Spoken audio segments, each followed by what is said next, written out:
Pernah kepikiran nggak, ada orang-orang yang nggak cuma numpang hidup di dunia ini, tapi mereka benar-benar ngebentuk ulang dunia. Dari ide-ide revolusioner sampai penemuan yang mengubah hidup, beberapa orang telah meninggalkan jejak yang nggak akan pernah bisa dihapus dari peradaban kita. Yuk, kita bedah gimana cara mereka melakukannya? Ini pertanyaan yang gede banget ya kan? Apa lewat sebuah ide yang kuat, atau penemuan yang praktis, mungkin revolusi digital, atau malah sebuah visi buat masa depan yang benar-benar baru? Ternyata, ada beberapa cetak biru yang berbeda untuk melakukannya. Nah, di pembahasan kali ini, kita bakal ngelihat 4 tokoh yang mewakili 4 pendekatan yang sangat berbeda dalam mengubah dunia. Sang teoretikus, sang penemu, sang perintis digital, dan sang futuris. Oke, yuk kita mulai dalami satu persatu. Kita mulai dari kekuatan sebuah ide. Perubahan itu nggak selamanya dimulai dari alat atau kode loh. Kadang ia dimulai dari sebuah teori yang saking kuatnya bisa mengubah cara kita melihat segalanya. Nah, inilah dunia seorang Karl Marx. Inti dari pemikiran Marx itu adalah teori konflik sosial.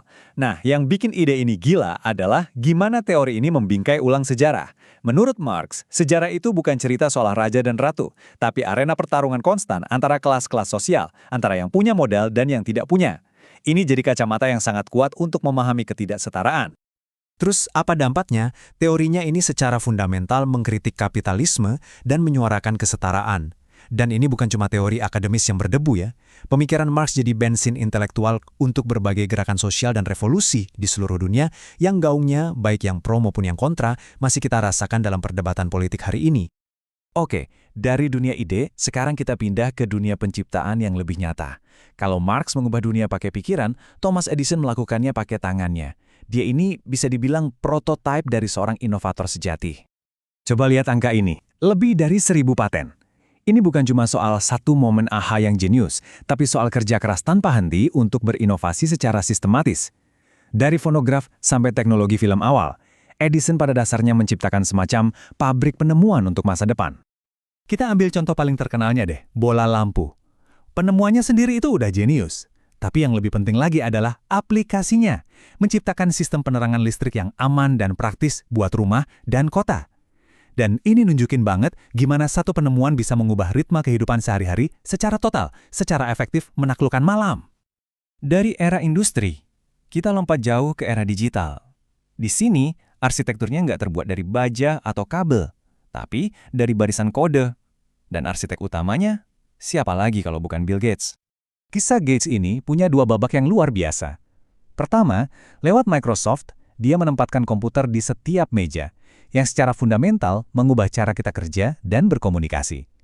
Terus di babak kedua, dia pakai pola pikir sistematis yang sama yang membangun Microsoft untuk mengatasi beberapa masalah terbesar di dunia lewat Gates Foundation. Dia jadi pionir filantropi berbasis data di bidang kesehatan dan pendidikan global. Akhirnya, kita sampai pada arsitek yang membangun masa depan yang bahkan belum kita capai. Elon Musk gak cuma memecahkan masalah hari ini, dia mencoba membangun fondasi untuk hari esok. Coba deh lihat misi-misi perusahaannya, ada satu benang merah di sini. Setiap perusahaan adalah taruhan besar pada masa depan umat manusia. Tesla itu bukan cuma soal mobil keren, ini soal transisi dunia ke energi berkelanjutan. SpaceX bukan cuma soal roket, ini tentang menjadikan manusia spesies multiplanet sebagai jaring pengaman. Dan Starlink, ini tentang menghubungkan setiap sudut bumi ke infrastruktur digital masa depan. Jadi, poin kuncinya begini, lebih dari sekedar pengusaha, Musk telah menjadi simbol dari masa depan yang digerakkan oleh teknologi tinggi. Dia mengubah cara kita berpikir tentang apa yang mungkin, dari transportasi sampai penjelajahan luar angkasa. Oke, jadi mari kita rangkum semuanya.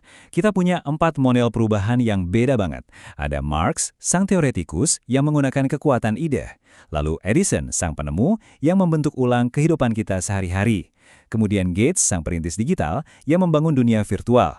Dan Musk, sang futuris yang mendorong batas-batas kemungkinan. Masing-masing adalah cetak biru yang berbeda untuk membentuk dunia kita. Nah, ini membawa kita ke pertanyaan terakhir.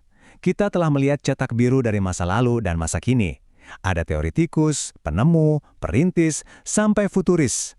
Pertanyaannya sekarang adalah, siapa yang akan menjadi arsitek perubahan berikutnya? Dan cetak biru mana yang akan mereka gunakan? Atau mungkin mereka akan menciptakan yang baru sama sekali? Menarik buat dipikirkan kan?